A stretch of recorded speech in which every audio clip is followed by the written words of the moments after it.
শেখার আছে আমাদের, সেই সব বিষয় নিয়ে আজকে আমরা আলোচনা করব আগামী 2 থেকে 2.5 ঘন্টার মধ্যে। সেখানে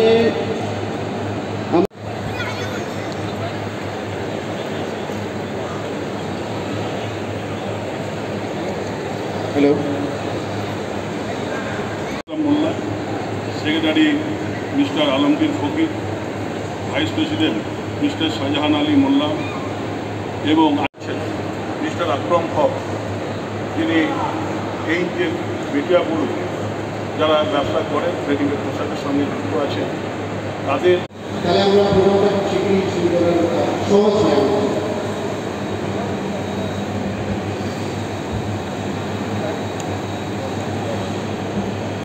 একটা নাম যেটা রেডিমেড পোশাক বা পশ্চিমবাংলা যেমন আছে তার সঙ্গে সঙ্গে অন্যান্য রাজ্যেও তারা মার্কেটিংটাকে ছড়িয়ে দিয়েছে, ছড়াচ্ছে। তিনিও আপনাদের সামনে বক্তব্য রাখবেন এবং doctor Syedur Rahman, principal scientist Johnson and Johnson, এবং উনি এসছেন, তিনি তার অভিজ্ঞতার কথা আপনাদের সামনে। বাইং হাউসিং অ্যাসোসিয়েশন থেকে উনিও এসছেন। বাংলাদেশে কিভাবে আজকে পৃথিবীর মধ্যে সেকেন্ড লার্জেস্ট দেশ হয়েছে, কিভাবে সেইটা ধরে কিভাবে এই মেটিয়াবুরুজ বা হাওড়ার যারা আছেন এখানে তারা উপকৃত হবেন ওনার কথা শুনে।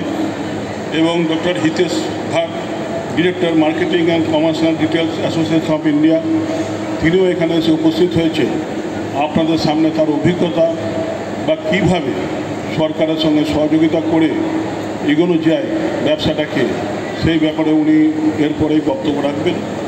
বলছিলেন ঠিকই যে বাংলা একসময় যে সুতো প্রোডাকশান থেকে কাপড় থেকে তারা ভারতবর্ষকে পথ দেখিয়েছে, কিন্তু আজকে আমরা জেলায় আমি যতটা পেরেছি ঘুরে তথ্য নিয়ে কীভাবে এই সেক্টরটাকে বাড়ানো যায় তার চেষ্টা করে, এবং মাননীয় মুখ্যমন্ত্রী যারা চাইছেন যে আজকে সরকার থেকে যে সুবিধা দেওয়া হচ্ছে, আমরা পাওয়ারলুমে যেমন অনেক পিছিয়ে আছি, পাওয়ারলুমে আমরা ইনসেন্টিভ দিয়ে মানুষ তার মাধ্যমে ইনসেন্টিভ দেওয়া এবং একটা মেশিনে, যে কোনো মেশিনে 20% ইন্টারেস্ট দিয়ে আমরা এই পাওয়ারলুমটাকে আগে ধরেছি।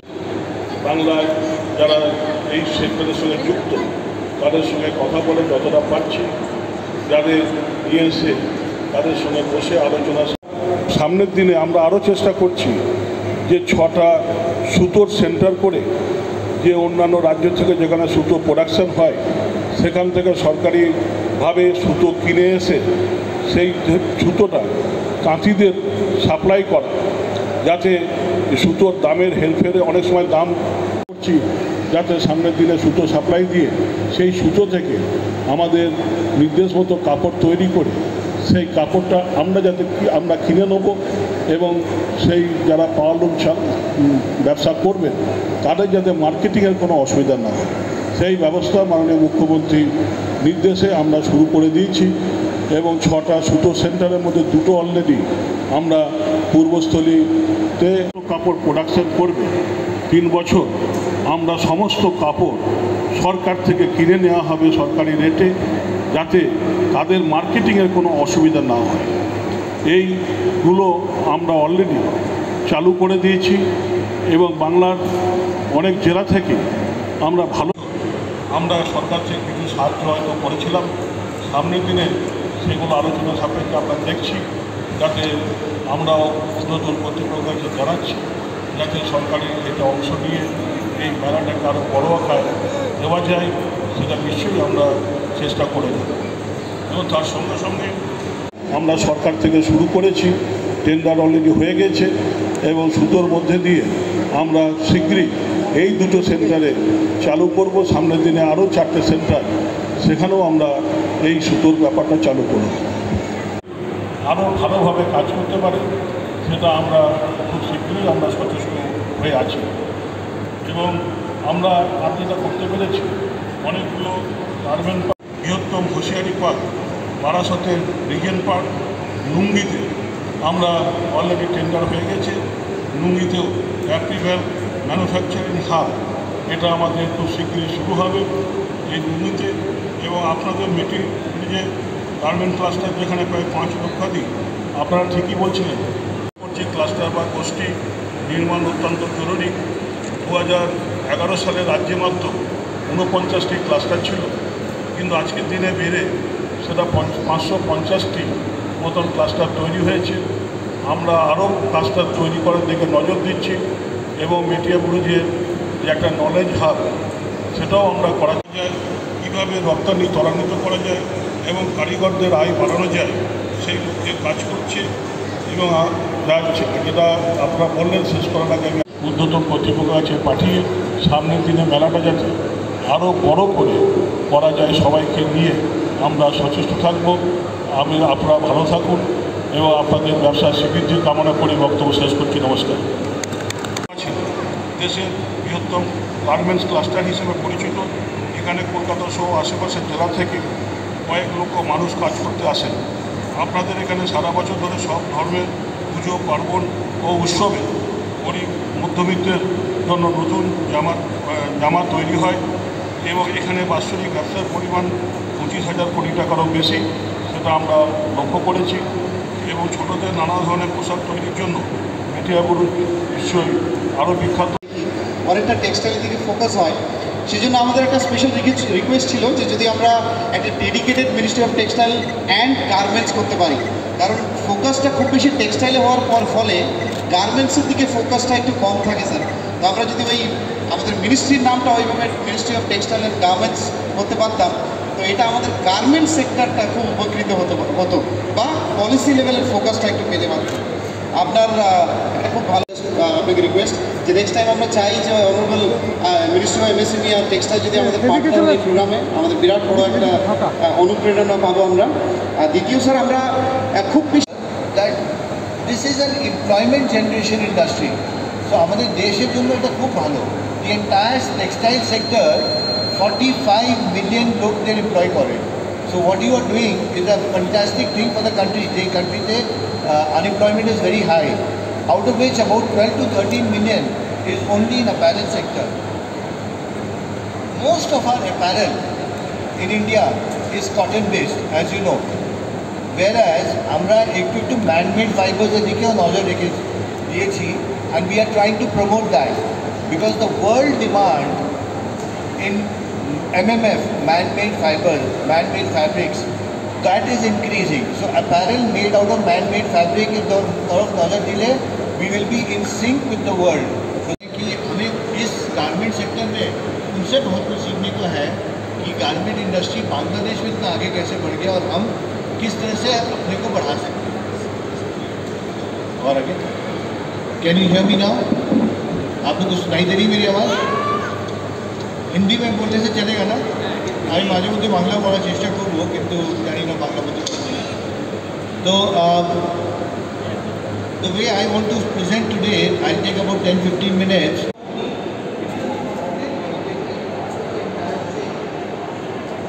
Our first and foremost market is USA, Italy, Saudi Arabia and Canada. Other than UAE, I mean all the other developed nations. So আমাদের প্রোডাক্টগুলো যেগুলো আছে by and large underdeveloped countries or developing countries যায় না। So it is important to understand that these are the major markets. It is what we do. আমরা কি যে সরকারে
আমি করতে পারবো হ্যাঁ হয়ে গেছে জমা দিতে হবে।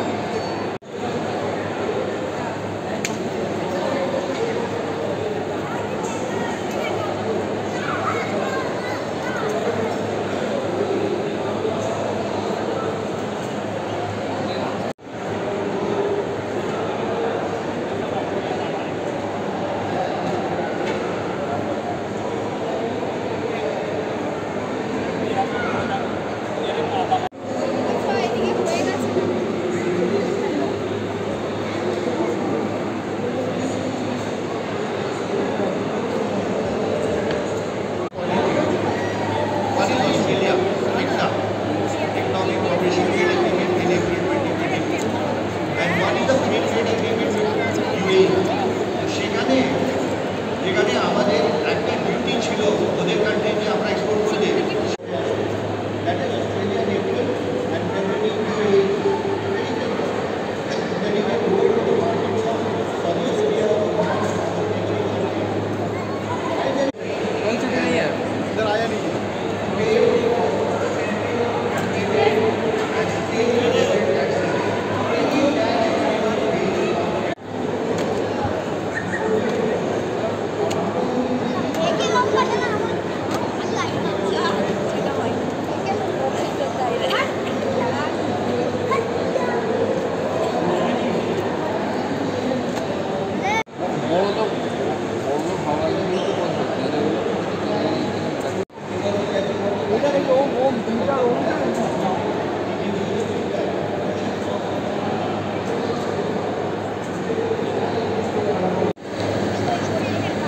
শুভ অপরাহ্ন, আসসালামু আলাইকুম, নমস্কার।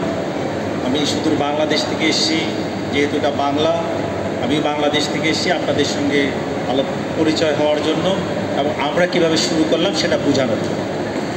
আপনারা যদি দেখেন এখানে যারা উপস্থিত আছেন সবাই টেক্সটাইলের সঙ্গে রিলেটেড, অ্যাপারেলের সঙ্গে রিলেটেড, তাই ওনাদের পরিচয় আমার করানো প্রয়োজন মনে করি না। আমি আমার সরাসরি আপনাদের কাছে চলে যাচ্ছি কথা বলার। আপনারা দেখুন, আজ থেকে প্রায় 40 বছর আগে বাংলাদেশ মাত্র 8,000 পিস গার্মেন্টস নিয়ে ব্যবসা শুরু করে। $42,000 একটি এলসি সে ফ্রান্সের থেকে পেয়েছিল, সেটা দিয়ে সে এক্সপোর্ট শুরু করে আনঅর্গানাইজ। আপনারা যেরকম আজকে আনঅর্গানাইজভাবে শুরু করে এবং সে যেই ফ্যাক্টরিটাতে করেছিল সে 4 মাস লেগেছে প্রোডাকশন করতে 8,000 piece.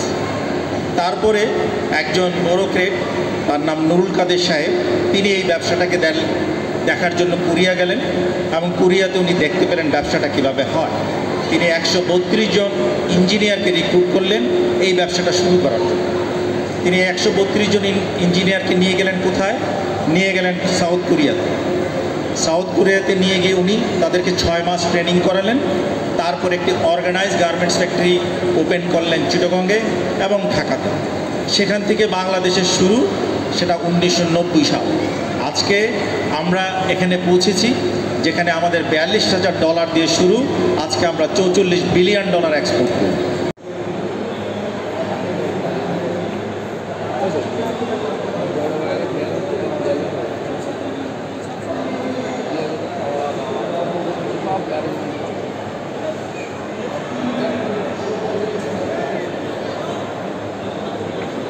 To become the 6th in the world, IMRC Group expects the market to reach 344 billion by 2027, exhibiting CAGR of 14.8%. यानी हर साल 14% ग्रोथ के हिसाब से we are expecting to be $340 billion by 2027-28. Industry contributes 5% to the GDP from domestic trade and 7% from the foreign exports.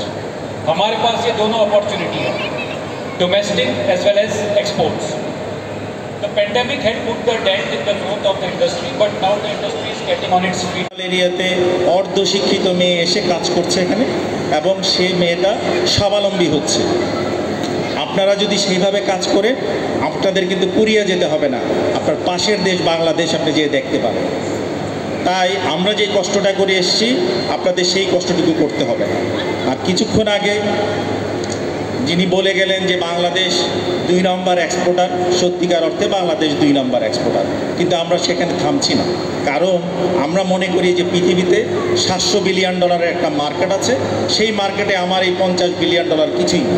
আমি সেখানে $100 billion ব্যবসা করার জন্য চিন্তা করি। তাই বাংলাদেশ পৃথিবীর প্রথম 10টি গ্রিন ফ্যাক্টরির মধ্যে 60টি গ্রিন ফ্যাক্টরি বাংলাদেশ। এই মুহূর্তে প্রায় 160টি গ্রিন ফ্যাক্টরি হচ্ছে।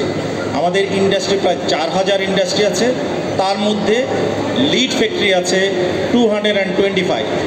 তো সেই জিনিসটা আপনাকে বুঝতে হবে যে আমরা কেন বাইরের দেশের কাছে সমাদৃত হচ্ছি। আপনারা যেইভাবে কাজ করছেন সেখানে আপনাদের হয়তো এই মার্কেটটা লোকালি ফিট করার জন্য ঠিক আছে। কিছুক্ষণ আগে বললেন যে আপনারা এক্সপোর্ট, শাহী এক্সপোর্ট একটা বড় এক্সপোর্ট হাউস দিল্লিতে, নয়ডাতে, তার সঙ্গে কাজ করতে পারেন। কারণ কাজ শেখার জন্য কারো না কারোর মাধ্যম নিতে হবে, তা না হলে কাজ শিখতে পারবেন না। আমরা যখন শুরু করি আমরা বাইরের লোকের কাছে কাজ শিখেছি, এখন আমরা শেখাচ্ছি। কারণ কারো মধ্যে দিয়ে আপনাকে ট্রেইনড হতে হবে। আপনি যদি ট্রেন না হন তাহলে এই ব্যবসাটা বুঝতেই পারবেন না। 3 ব্যাগ যদি আমি খাবার কিনি প্রতি সপ্তাহে, তার মানে 1 ব্যাগ খাবার আমি ফেলে দিচ্ছি। That is the country. It's not only America but Europe, UK, UAE, there is no shortage of food. So where they invest the money? They invest in fashion. তারা এখন ফ্যাশনে ইনভেস্ট করছে। তারা এখন, আপনি যদি দেখুন একটা বাড়িতে তার অফিসের ক্লোথ আলাদা, তার স্পোর্টিং ক্লোথ আলাদা, তার সামার ক্লোথ আলাদা, তার পার্টি ক্লোথ আলাদা, তার সেরিমনিতে যাওয়ার ক্লোথ আলাদা। So you have a huge opportunity যে বিভিন্ন রকম সামারের, উইন্টারের।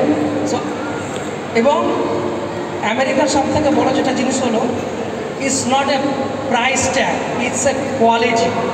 स्ट्रक्चर के अंदर में तो इस पॉइंट के अंदर में मैं 3 पॉइंट को कवर करूँगा। एक है टेक्नोलॉजी, एक है सस्टेनेबिलिटी, एक है चेंज। आप सबको चेंज करना पड़ेगा माइंडसेट। एंड कैसे इसके मतलब माइंडसेट इन द सेंस क्या है कि जब मैं 25 स्टोर पे था तो मैं एडहॉक बाइंग करता था। जब मैं 50 पे गया तो मुझे प्लान्ड बाइंग करना पड़ा। मैन्युफैक्चरिंग एंड रिटेल दोनों हैंड इन हैंड चलते हैं। तो अगर मैं ग्रो करूँगा या मेरे को एडहॉक प्लान्ड बाइंग करना है तो आपको भी प्लान्ड मैन्युफैक्चरिंग करना पड़ेगा, नहीं तो अपनी सप्लाई का कंस्ट्रेंट रहेगा और लॉस ऑफ सेल होगा।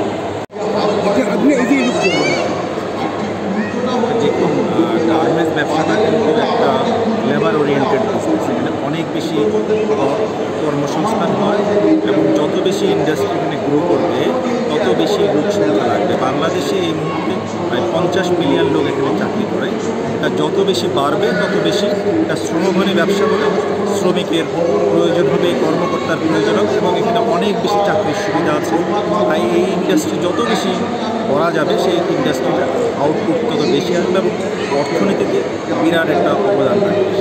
এবং দেশের যে বেকার সমস্যা আছে তাকে যদি লাঘব করতে হয় তাহলে এটা একটা বড় সেক্টর যেখানে আপনি কর্মসংস্থান করতে পারেন। নতুন যে পরিকল্পনা নিচ্ছিলেন বাংলাদেশ যেখানে পরিকল্পনা নিচ্ছে সেটা তো বাংলাদেশ আগামী 2 বছরের মধ্যে গ্র্যাজুয়েশন হবে। যেহেতু সে গ্র্যাজুয়েশন হওয়ার পরে বাংলাদেশ চিন্তা করছে যে বাংলাদেশের এই ইন্ডাস্ট্রি যাতে সাস্টেনেবল হয় এবং অনেক বেশি লোক এখানে চাকরি পেতে পারে, তার জন্য সরকার বিভিন্ন পলিসি নিচ্ছে। সেই পলিসিগুলোর কারণে বাংলাদেশে নতুনভাবে ফ্যাক্টরি আসছে। এই রিসেন্টলি 110টা নতুন ফ্যাক্টরি আসছে এবং ভবিষ্যতে আরও আসবে। যেহেতু আমরা বাংলাদেশে প্রথম 10টা গ্রিন ফ্যাক্টরির মধ্যে 7টা গ্রিন ফ্যাক্টরি বাংলাদেশে, তাই বাংলাদেশের মানুষ এই ব্যবসার নজর দিচ্ছে। Thank you.